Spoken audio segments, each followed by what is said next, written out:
नमस्कार दोस्तों, मैं हिंदी सुधा पिंकी उपाध्याय आप सभी का हार्दिक स्वागत एवं अभिनंदन करती हूँ अपने YouTube चैनल हिंदी सुधा पिंकी उपाध्याय पर। दोस्तों, रामचंद्र तिवारी जी की पुस्तक से संस्मरण और रेखा चित्र का स्पष्टीकरण किया जा रहा है, वो भी बिल्कुल ट्रिक के माध्यम से। समस्त संस्मरण और रेखा चित्र को मैं ट्रिकली आप लोगों को स्पष्ट और स्मरण कराते चल रही हूँ। यदि आप नए हैं तो मेरे चैनल को सब्सक्राइब कर लीजिए और अपने मित्र बंधुओं तक वीडियो को जरूर शेयर करिएगा। तो आइए बिना किसी विलंब के हम आगे बढ़ते हैं। शेष जो भाग बचा हुआ है संस्मरण और रेखा चित्र का उसको हम देख करके आज पूर्ण कर लेते हैं।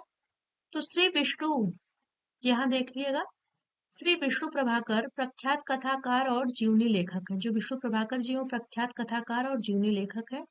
सृजन के सेतु कौन बनाता है? तो विष्णु जी बनाते हैं। विष्णु जी क्या बनाते हैं? सृजन के सेतु। विष्णु प्रभाकर सृजन के सेतु पर चलते हैं अर्थात सृजन के सेतु बनाते हैं ना। तो विष्णु प्रभाकर जी जो है वो सृजन के सेतु बनाते हैं, यह ध्यान रखिएगा, क्योंकि वो सृजन करता है। विष्णु जी क्या है? विष्णु जी सृजन करता है, तो सृजन के सेतु कौन बनाएगा? तो विष्णु प्रभाकर जी बनाएंगे, है ना। विष्णु प्रभाकर सृजन के सेतु बनाते हैं, क्योंकि ये सृजन करता है इसलिए सृजन के सेतु बनाते हैं। तो विष्णु प्रभाकर जी ने सृजन के सेतु में आपने कुल 15 लेखकों को याद किया। आपने अर्थात कि विष्णु प्रभाकर जी ने। लेखक नई पीढ़ी के भी हैं और पुरानी पीढ़ी के भी हैं। तो जो उन्होंने ये 15 लेखकों को याद किया उसमें कुछ नए लेखक हैं और कुछ नई पीढ़ी के हैं और कुछ पुरानी पीढ़ी के भी हैं। इनमें एक श्री उमाशंकर जोशी गुजराती के प्रख्यात कवि हैं। तो इसमें से जो 15 हैं वो लेखक हैं, उनमें से एक श्री उमाशंकर जोशी जी हैं जो गुजराती के प्रख्यात कवि हैं। इंद्र विद्या वाचस्पति और वियोगी हरि जैसे पत्रकार और समाज सुधारक भी यहाँ आदर पूर्वक याद किए गए हैं। शेष संस्मृत रचनाकार हैं अमृतलाल नागर, कन्हैयालाल मिश्र प्रभाकर, रामवृक्ष बेनीपुरी, अज्ञेय, रावी, सर्वेश्वर दयाल सक्सेना, सुदर्शन, सोमदत्त, शांति प्रिय द्विवेदी, ऋषभ चरण जैन, वृंदालाल वर्मा और राम नारायण उपाध्याय जी। विष्णु जी ने अपने स्वभाव के अनुसार सभी संस्मृत साहित्यकारों के प्रदेय को स्वीकारा है और सभी को यथोचित मान देते हुए याद किया है। तो इस प्रकार हमने विष्णु प्रभाकर जी के सृजन के सेतु में से संबंधित जो संस्मरण है उसकी विशेषता हमने देखी। अब आगे हम देखते हैं दोस्तों, याद हो कि न याद हो। याद हो कि न याद हो कि एक बहुचर्चित संस्मरण पुस्तक है। किसकी? काशीनाथ सिंह की। तो याद हो कि न याद हो, काशीनाथ सिंह कहते हैं ना कि काशी काशी सबको याद हो कि न याद हो, काशी सबको याद हो कि न याद हो। जो काशी नगरी है लोगों को याद हो कि न याद हो, तो याद हो कि न याद हो काशीनाथ सिंह की एक बहुचर्चित संस्मरण पुस्तक है। तो याद हो कि न याद हो, काशीनाथ सिंह जी कहते हैं कि काशी सबको याद हो कि न याद हो, काशी सबको याद हो कि न याद हो, काशी सबको याद हो कि न याद हो।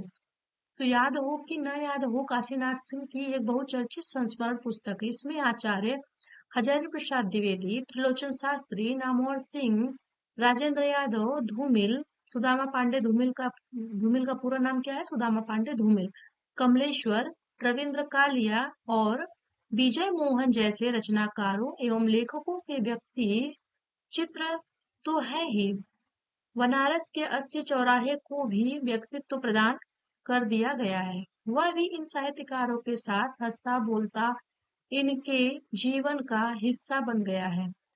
इस कृति में कुछ दशकों के साहित्य सृजन का पूरा सांस्कृतिक परिवेश पटभूमि के रूप में विद्यमान है।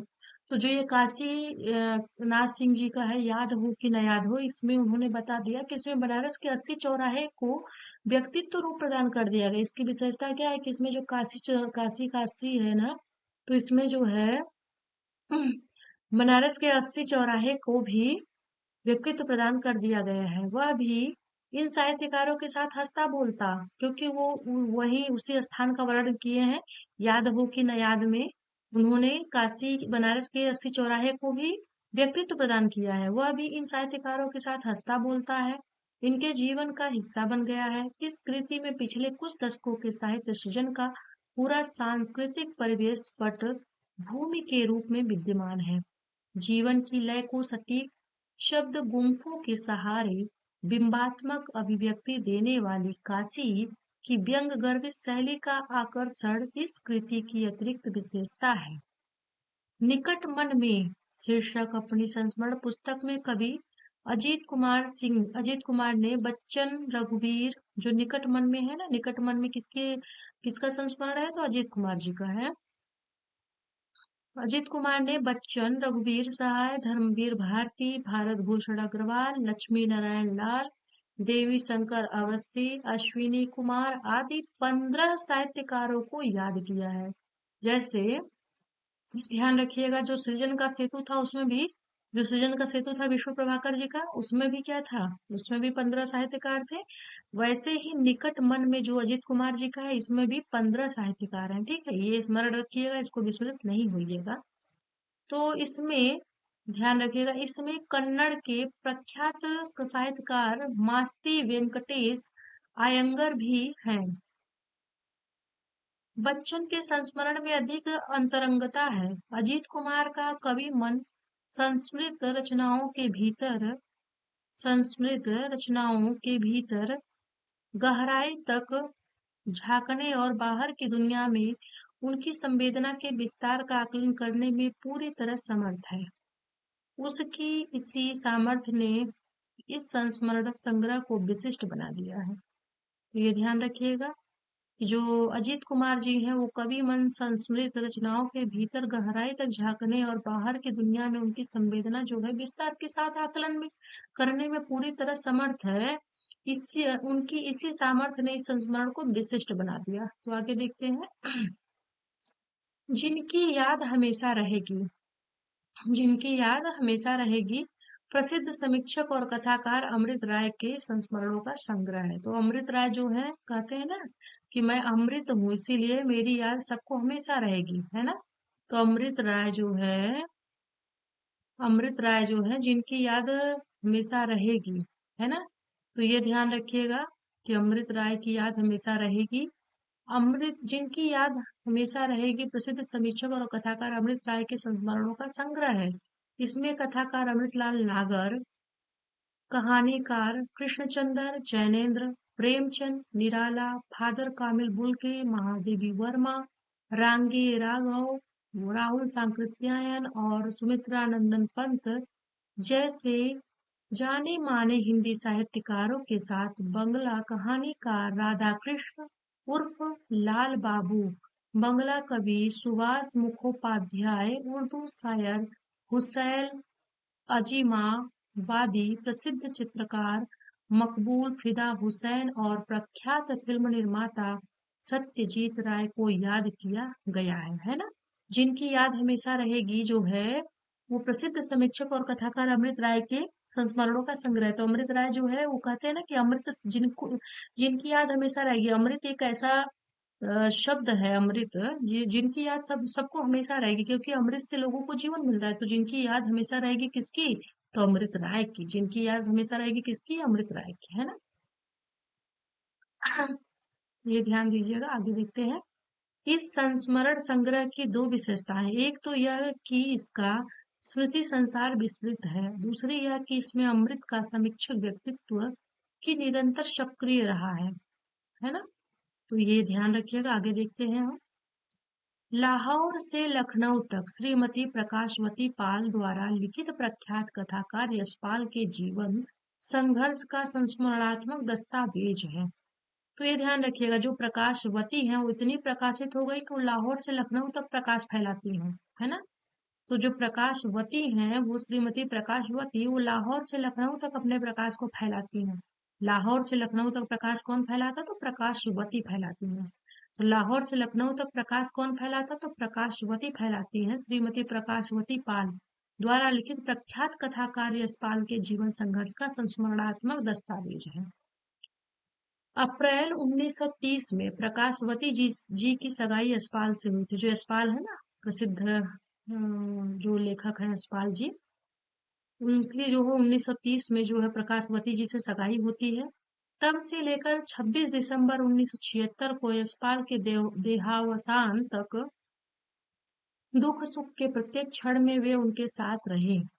इसलिए यशपाल के अंतरंग जीवन का साक्षात्कार करने के लिए इससे अधिक विश्वसनीय माध्यम दूसरा नहीं हो सकता। जिस विप्लव कार्यालय को यशपाल जी ने अपने खून पसीने से सींच कर एक अंतर्राष्ट्रीय सांस्कृतिक संस्थान का रूप दिया था, उस पर गत कई वर्षों से किन्हीं सहदेव सिंह एडवोकेट का गैर कानूनी कब्जा है और प्रकाशवती जी न्याय के लिए गुहार करती फिर रही है।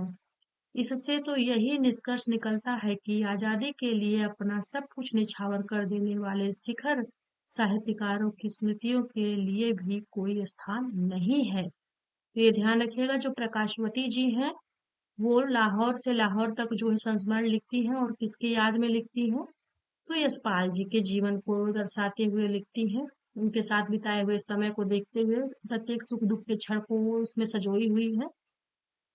और वह जो है ना, जो एडवोकेट जो गैर कानूनी कब्जा जो कर लेते हैं सहदेव सिंह जी, उसके उसके न्याय के लिए वह जो गुहार करती हुई सबके सामने जाती है। और इसमें यह स्पष्ट किया गया है कि आजादी के लिए अपना सब कुछ निछावर कर देने वाले शिखर साहित्यकारों की स्मृतियों के लिए कोई स्थान नहीं है, ऐसा कहा गया है। किसके द्वारा? तो प्रकाशवती जी के द्वारा, जो यशपाल की पत्नी है। आगे देखते हैं हम। सप्तपर्णी। सप्तपर्णी सुप्रसिद्ध कथाकार गिरिराज किशोर की कई गद्य विधाओं का संग्रह है। इसके केंद्र में है सप्तपर्णी संहार। देखिए, सप्तपर्णी से समझ लीजिएगा, जो गिरिराज है, गिरी पर जो है सप्तपर्णी उगी हुई है। सप्तपर्णी कहाँ उगी है? तो गिरिराज, गिरी पर है ना। गिरी, गिरी मतलब पर्वत पर। तो गिरिराज, गिरी पर राज कौन करती है? तो सप्तपर्णी। गिरी पर राज कौन करती है? तो सप्तपर्णी। गिरी पर राज कौन करती है? तो सप्तपर्णी। गिरी पर राज कौन करती है? सप्तपर्णी। तो सप्तपर्णी सुप्रसिद्ध कथाकार गिरिराज किशोर की कई गद्य विधाओं का संग्रह है। इसके केंद्र में है सप्तपर्णी संहार। दिसंबर 1975 में श्री किशोर आईआईटी कानपुर के कुलसचिव नियुक्त हुए थे। 19 जनवरी 1979 को उन्हें निलंबित कर दिया गया। एक लंबे संघर्ष के बाद वे विजयी हुए। आईआईटी परिसर में रचनात्मक लेखन केंद्र स्थापित हुआ। श्री किशोर उसे चला रहे हैं। वे चाहते हैं कि प्रौद्योगिकी के छात्रों में रचनात्मक प्रवृत्ति जागृत हो, किंतु वे जानते हैं कि उनके अवकाश ग्रहण करते ही इस केंद्र का नामो निशान मिट जाएगा। ठीक वैसे ही जैसे परिसर के सप्तपर्णी शाखाओं को बढ़ने से पहले ही काट दिया जाता है। वाह, क्या बहुत उत्तम उन्होंने वार्ता किया है। यही है सप्तपर्णी संहार। इसके अतिरिक्त इस रचना में साहित्यकारों के संस्मरण अज्ञेय कुछ साहित्यकारों के संस्मरण अज्ञेय द्वारा आयोजित जय जानकी जीवन यात्रा का वृत्त और अंत में 6 दिसंबर 1965 1 अक्टूबर 1965 तक की हिंदुस्तान पाकिस्तान युद्ध के समय की कुछ डायरियां हैं। संस्मृत साहित्यकार हैं अज्ञेय शमशेर, रघुवीर सहाय, नरेश मेहता, ज्ञानरंजन, सत्यव्रत सिन्हा, रमेश बख्शी, भवानी प्रसाद मिश्र और राधा कृष्ण। इस पूरी कृति में श्री किशोर का कथाकार सजग है। यहाँ तक कि डायरियां भी छोटी छोटी व्यंग कथाएं प्रतीत होती हैं। तो ये ध्यान रखिएगा, जो ये सप्तपर्णी है ना, ये गिरिराज किशोर की जो है मतलब एक प्रकार से गद्य कई गद्य विधाओं का संग्रह है। तो सप्तपर्णी संहार जो है वो जब जो किशोर जी हैं वो उनको डर है कि जैसे ही वो वहां से जो जिस आईआईटी में वो परिसर में रहते हैं, वहाँ रचनात्मक के लेखन केंद्र स्थापित करते हैं और वहां से वो ये सोच रहे हैं, उन्हें ये डर है कि अगर वो वहां से चले गए तो फिर जैसे सप्तपर्णी का संहार हो जाता है फैलने से पहले, वैसे ही कहीं रचनात्मक के लेखन केंद्र का भी कहीं संहार ना हो जाए। उन्हें इसी डर के स्पष्टीकरण को लेते हुए उन्होंने यह जो है सप्तपर्णी नामक एक अपना संस्मरण लिखा। आगे देखते हैं। लौट आओ धार। कवि कथाकार दूधनाथ सिंह के घर से चुपचाप निकलकर इलाहाबाद आने, असहाय भटकने, बीमार होने और मृत्यु के मुख से निकलने से लेकर विश्वविद्यालय के अध्यापक और प्रतिष्ठित रचनाकार होने तक की संस्मरणात्मक संघर्ष गाथा है। जो ये लौट आओ धार, मैंने कहा ना, दूध दूध की धार, अर्थात कि लौट आओ धार, तो दूधनाथ कहते हैं कि मेरी धार जो है ये मैं मेरे दूध की जो धारा है वो लौट आओ, लौट आओ धार। तो ये दूधनाथ सिंह का संस्मरण है। तो लौट आओ धार, तो धार किसका लौटेगा? तो दूध का। दूध के नाथ जो है वो कहते हैं मेरी धार आ जाओ, लौट आओ मेरे धार, क्योंकि अगर तुम नहीं आओगे तो मैं दूधनाथ नहीं कहूंगा, इसलिए लौट आओ धार, लौट आओ धार दूधनाथ, लौट आओ धार दूधनाथ। सिंह के घर से चुपचाप निकलकर इलाहाबाद आने, ससहाय भटकने, बीमार होने और मृत्यु के मुख से निकलने से लेकर विश्वविद्यालय के अध्यापक और प्रतिष्ठित रचनाकार होने तक की संस्मरणात्मक संघर्ष गाथा है। इसमें तत्कालीन साहित्यिक संस्कृति की पृष्ठभूमि में श्री सुमित्रानंदन पंत, शमशेर, धीरेन्द्र वर्मा और ज्ञानरंजन जैसी जानी मानी साहित्यिक हस्तियों के भीतर झांकने और उनकी आत्मा की तह तक पहुंचने की सार्थक कोशिश भी की गई है। इस कृति के संबंध में स्वयं लेखक के शब्द हैं, इसको कुछ भी कह सकते हैं, यह डायरी है, संस्मरण है, आत्मवाची गद्य है, टिप्पणी है, आलोचना है, कथा वृत्तांत है। अपने साहित्यिक जीवन के प्रारंभिक वर्षों की दुखती धड़कन से छेड़छाड़ है और सबसे अधिक अनेक लोगों की धुंधली और चमकती छवियों से मेरा आत्मसंवाद है। यह एक रंगीन मोज़ेक है, विधाओं में एक तोड़फोड़ है, गद्य का आंतरिक अवकाश है। इन शब्दों में जो कुछ कहा गया उसका संबंध रचना के रूप से है। इसकी अंतर्वस्तु को जानने के लिए तो शमशेर की नीचे लिखी पंक्तियों के मर्म तक जाना होगा। तो आगे हम देखते हैं क्या है। लौट आओ धार, टूट मत ओ सांझ के पत्थर हृदय पर, मैं समय की एक लंबी आह मौन, लंबी आह, लौट आओ ओ फूल की पंखुड़ी, फिर ना ही बढ़ा सकती पिछले कुछ वर्षों के भीतर। कवि कथाकार डॉक्टर रामदरस मिश्र के 3 संस्मरण संग्रह प्रकाशित हुए। स्मृतियों के छंद, तो रामदरस जो है वो राम के दर्शन करते हैं, कैसे? तो स्मृतियों के छंद है ना। तो स्मृतियों में राम के दर्शन कैसे होते हैं? तो जब राम के दर्शन होते हैं तो स्मृतियों के छंद बजते हैं, है ना। छंद मतलब स्मृतियां जो है जागृत हो जाती है। तो जब राम दर्श के दर्शन होते हैं तो स्मृतियों के छंद बजते हैं और अपने अपने रास्ते दिखने लगते हैं सबको, क्योंकि राम का दर्शन हुआ, स्मृतियों के छंद बज गए और अपने अपने रास्ते दिखने लगते हैं और एक दुनिया अपनी दिखने लगती है ना। तो ये ध्यान रखिएगा, ये तीनों कितने किसके हैं? तो रामदरस मिश्र के हैं। स्मृतियों के छंद में मिश्र जी ने अपने उन गुरुओं, मित्रों और साहित्यकार बंधुओं को याद किया है जिन्होंने उन पर अपने उजास की अमिट छाप छोड़ी है। इसमें यदि एक ओर उनके प्राइमरी शिक्षक बिकाऊ पंडित, पड़ोसी गांव के कवि पंडित गणेश दत्त मिश्र मदनेश ढरसी स्कूल के आचार्य राम गोपाल शुक्ल और मित्र कवि विद्याधर द्विवेदी हैं, तो दूसरी ओर आचार्य हजारी प्रसाद द्विवेदी, उमाशंकर जोशी, जैनेन्द्र, भवानी प्रसाद मिश्र, प्रभाकर माचवे, शमशेर, सावित्री सिन्हा, गिरिजा कुमार माथुर, ठाकुर प्रसाद सिंह, देवी शंकर अवस्थी जैसे साहित्य जगत की जानी मानी हस्तियां हैं। ये ध्यान रखिएगा, जो स्मृतियों के छंद है उसमें उन्होंने कहा कि मिश्र जी ने अपने उन गुरुओं, मित्रों और साहित्यकार बंधुओं को याद किया है जिन्होंने उन पर अपने उजास की अमिट छाप छोड़ी है। इसमें यदि एक और उनके प्राइमरी शिक्षक बिकाऊ पंडित, पड़ोसी गांव के कवि पंडित गणेश दत्त मिश्र मदनेश, ढरसी स्कूल के आचार्य राम गोपाल शुक्ल और मित्र कवि विद्याधर द्विवेदी हैं, तो दूसरी ओर आचार्य हजारी प्रसाद द्विवेदी, उमाशंकर जोशी, जैनेन्द्र जी, भवानी प्रसाद मिश्र, प्रभाकर माचवे, शमशेर, सावित्री सिन्हा, गिरिजा कुमार माथुर, ठाकुर प्रसाद सिंह, देवी शंकर अवस्थी जैसे साहित्य जगत की जानी मानी हस्तियां हैं। आगे देखते हैं क्या है। मिश्र जी ने इन सभी के प्रेरक, सकारात्मक और उज्जवल पक्ष को सामने रखा है। अपने अपने रास्ते में 2 संस्मरण पारिवारिक है। एक में मिश्र जी ने अपनी माँ को याद किया जिनसे आपको रचनात्मक ऊर्जा प्राप्त होती है, अर्थात कि रामदरस मिश्र को उनकी माँ से रचनात्मक ऊर्जा जो है प्राप्त होती थी। और दूसरे में अपने पुत्र हेमंत को, तो रामदरस मिश्र के पुत्र का क्या नाम है? तो रामदरस मिश्र के पुत्र का नाम हेमंत है। तो एक में उन्होंने जो है जो अपने अपने रास्ते दो संस्मरण पारिवारिक है। इसमें क्या है, उन्होंने एक में अपनी माँ को रखा, दूसरे में वो पुत्र हेमंत को, जिसे नाटक से जुड़े होने के कारण आप सारस्वत पथ के एक यात्री के रूप में ही देखते हैं। दो संस्मरणों में आपने रतनलाल शर्मा और राम लखन शुक्ल जैसे अपने निजी साहित्यकार मित्रों को याद किया है। शेष वे ख्याति लब्ध साहित्यकार हैं जिन्हें आप सारस्वत पथ का यात्री मानते हैं। ये हैं आचार्य हजारी प्रसाद द्विवेदी, निराला, देवेंद्र सत्यार्थी, रामविलास शर्मा, डॉक्टर नगेंद्र, विष्णु प्रभाकर, भवानी प्रसाद मिश्र, नागार्जुन, धर्मवीर भारती, रमेश बख्शी और माहेश्वर मिश्र जी के संस्मरणों में एक खास बात यह है कि वे सहज ही संस्मृत व्यक्ति के केंद्रीय चारित्रिक वैशिष्ट्य को पकड़ते हैं और फिर उसे विस्तार देते चले जाते हैं।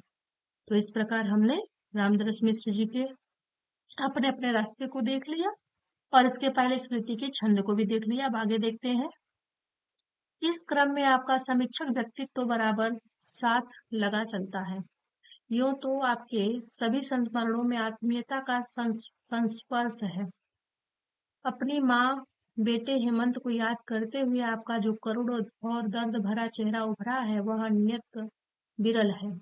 अतीत जीवी कौन जीता? अतीत जीवी कौन है? तो जो प्रफुल्ल चंद है ना, प्रफुल्ल अर्थात वो इतने प्रसन्न हो गए कि वो अतीत में जीने लगे। प्रफुल्ल चंद कहते हैं मैं इतना प्रफुल्ल हूँ, अर्थात इतना प्रसन्न हूँ कि मुझे मेरे अतीत में ही जीने दो, मुझे मेरे अतीत में ही जीने दो। तो प्रफुल्ल चंद ओझा जी अतीत जीवी लिखते हैं। ठीक है। स्वर्गीय ने अपने पिता साहित्याचार्य चंद्रशेखर शास्त्री सहित कुल 15 साहित्यकारों को याद किया है।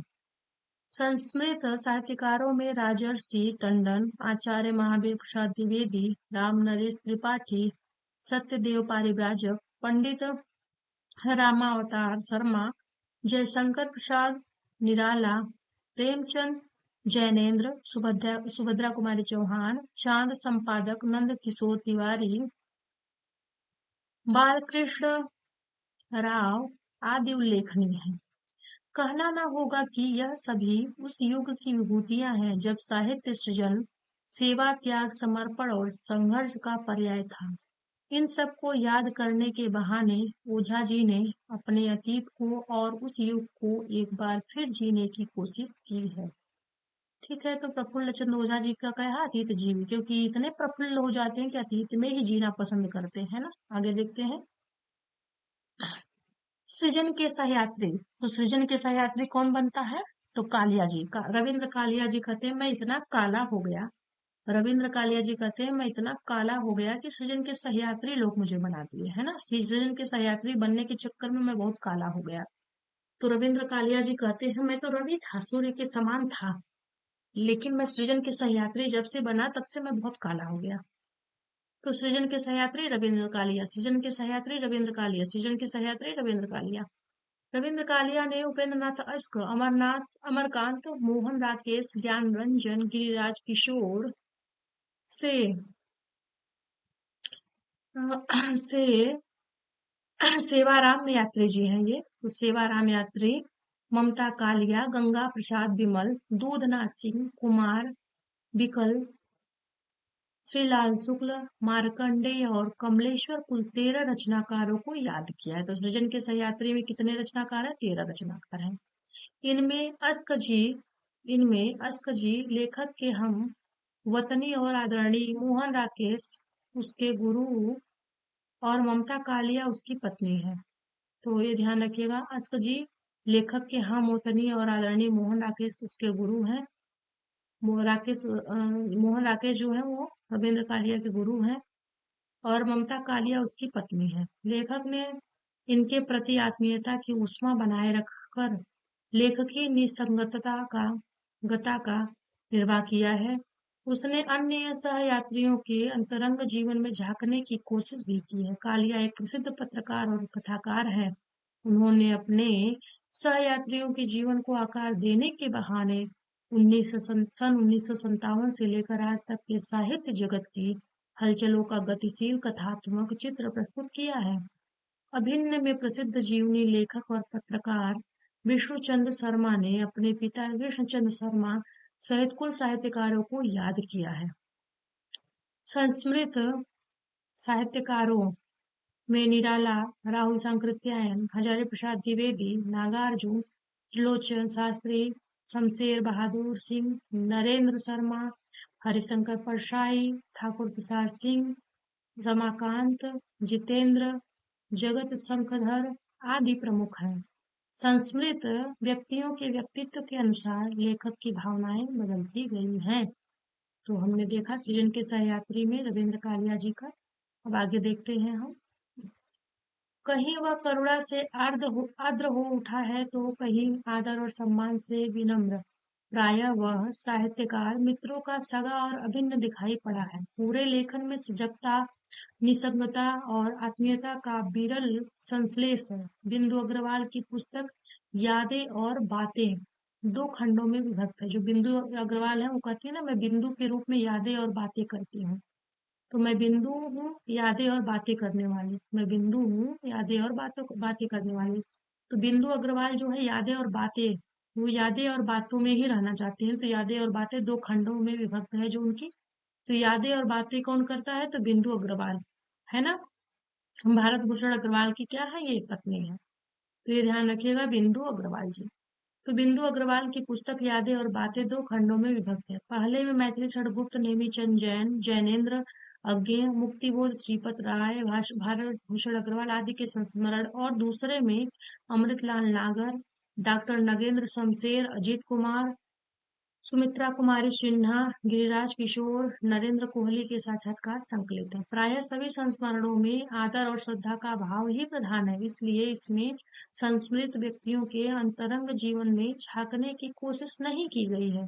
साक्षात्कारों में संबद्ध लेखकों की रचना दृष्टि और रचना प्रक्रिया का विश्वसनीय परिचय अवश्य मिलता है। तो जो बिंदु अग्रवाल जी हैं, उन्होंने क्या किया है? यादें और बातें नाम के संस्मरण लिखी हैं जो 2 खंडों में विभक्त है। और इसमें पहले खंड में उन्होंने अपने पति भारत भूषण अग्रवाल को भी रखा है, और दूसरे खंड में उन्होंने और भी रचनाकारों को रखा है। आगे देखते हैं। तो इस प्रकार जो है हमारा संस्मरण जो है यही समाप्त होता है। और इन्हीं के साथ मित्रों, अगर आपने अभी तक मेरे चैनल को सब्सक्राइब नहीं किया है, वीडियो को लाइक नहीं किया है और अपने मित्र बंधुओं तक शेयर नहीं किया है, तो कृपया इसे शेयर करिए, ताकि आपके सभी मित्र बंधुओं तक के जो ट्रिकली जो अध्ययन है ये आप उनको लाभ पहुंचाए। और आप मेरे चैनल से जुड़िए, आपको सभी विधाओं से ट्रिकली वीडियो मिलेंगे और आप देखेंगे कि आपको पूरा साहित्य सहजता से स्मरण हो जाएगा बिना किसी परिश्रम के, और अपने परीक्षाओं में आप बहुत प्रतिपुष्टि प्राप्त दे सकते हैं। तो इन्हीं के साथ मित्रों, धन्यवाद, नमस्कार। अगले वीडियो में पुनः मिलेंगे।